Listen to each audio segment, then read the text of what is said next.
இப்போது ஒரு வீடியோ போடுறேங்க. அதை வந்து நீங்கள் ஒருத்தர் கெடுக்கணும்னு நினைக்கிறீங்க இல்லைங்களா? நீங்கள் கெடுக்கணும்னு நினச்சிங்கன்னா கெடுத்துடலாம் கெடுத்துடலாம். அப்போதைக்கு தாங்க அது இறைவனாக கெடுக்கணுங்க. இறைவனாக கெடுத்தா தாங்க கெடுக்க முடியுமா தவிர மனுஷனாக கெடுக்கவே முடியாதுங்க. என்னங்க? மனுஷனாக கெடுக்க முடியாது. மனுஷனாக கெடுக்கிறதுனா என்னங்க? அவனுடைய பொறாமை குணம், வெந்தத்தனம், வேக்காட்டுத்தனம் இந்த மாதிரி வந்து உள்ளுக்குள்ளே ஃபார்ம் ஆகி அது இன்னொருத்தர் மேலே அது வெளிவருதுங்க. எப்படின்னா அவனுக்கு ரத்தத்திலேயே அந்த மாதிரி ஒரு பழக்க வழக்கம் இருக்குது. அவங்க பேரண்ட்ஸ் அந்த மாதிரி இருந்தாங்கன்னா இவனும் அந்த மாதிரி தான் இருப்பான். அவங்க பாட்டன் அந்த மாதிரி இருந்தானா அவங்க அப்பன் அந்த மாதிரி தான் இருப்பான். என்னங்க? வெக்கரை பற்றி இருக்கும்போது அவங்க பேரண்ட்ஸு இல்லை அவங்க குடும்பமே பெருசாக வந்து தலை தூக்கவே முடியாதுங்க. என்னங்க? ஒரு சாதாரண வீடு கட்டி பங்களாவாகாதுங்க. சாதாரண வீடு இருக்குங்க, அது பங்களாவ் ஆகவே ஆகாது. அந்த சாதாரண வீடு தான். சாதாரண வீட்லேயே பராமரிப்பு இல்லாமல் இருக்குங்க, தலை தூக்கவே முடியாதுங்க. உயர்ந்த நிலைமைக்கு போகவே முடியாதுங்க.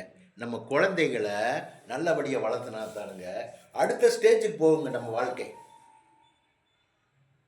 அடுத்த ஸ்டேஜ் இப்போ எந்த இப்போது நான் பாவக்காரியமே எதுவுமே செய்யாமல் நம்ம குழந்தைகளெல்லாம் நல்லபடியாக வளர்த்துனோம்னா நம்ம ஸ்டேஜ் வந்து ஒரு சாதாரண வீட்டில் இருந்த ஸ்டேஜு நம்ம பசங்கள்லாம் பங்களா கட்டிடுவாங்கல்லுங்க. ஸ்டேஜ் மாறுதல்ல.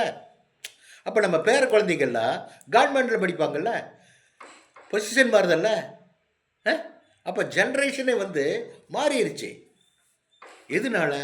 எந்த பாவக்காரியும் செய்யாத ஒரே காரணத்தினால அவ்வளவு உயர்வு, அவ்வளவு உயர்வுங்க.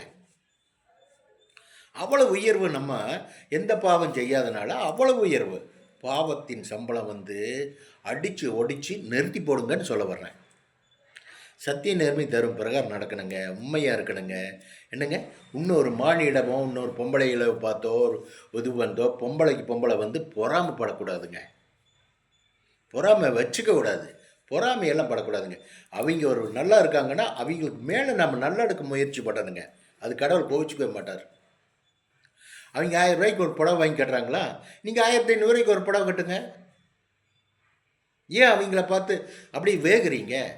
வேகும்போது அவங்க மேலே மறுபடியும் நீங்கள் டெய்லி உங்களுக்கு அந்த வேக்காடு வந்துடும். டெய்லி அவங்கள பார்க்கும்போது கீழே மேலேயும் பார்ப்பீங்க, கீழே மேலேயும் பார்ப்பீங்க, அது இதுன்னு சொல்லுவீங்க, பிடிப்பீங்க, பிரச்சனை உருவாக்கிட்டே இருப்பீங்க. பிரச்சனை உருவாகும்போது என்ன ஆகுன்னா பாவத்தின் சம்பளம் உங்களுக்கு தானே தவிர அவங்களுக்கு இல்லை.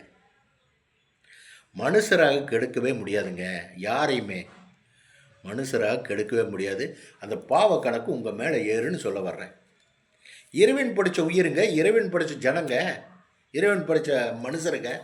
நீங்கள் எப்படி கெடுக்க முடியும்? நீங்கள் எப்படி கெடுக்க முடியும்? யோசனை மட்டும் பார்க்கலாம். வச்சுட்டுங்களா? பாய்.